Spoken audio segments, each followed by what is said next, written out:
work in a startup is that you actually start by the assumption that it might fail, but the failures in a startup world are basically feedback.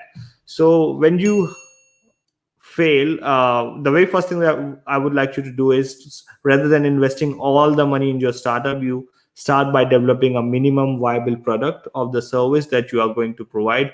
A minimum viable product is basically a small concept of what you are going to do, and put it out in the market.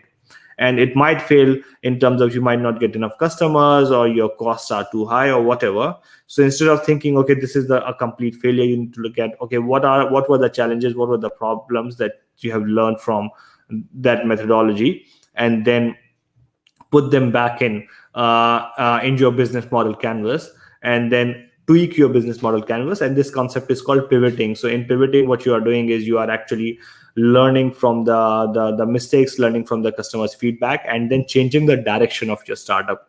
So you're not quitting your startup. You are looking at, okay, if my startup failed, what were the reasons? Was it due to my market was wrong, my product offering was not strong enough, the problem was not right? Whatever the reason was, you actually pivot or tweak your startup, and then test it again with the market, and then you push it out, and then you test it with the market again, and so on. So you keep on tweaking your startup with the customer's feedback, and in that way you will never fail. So you would actually continue to grow in your startup as well.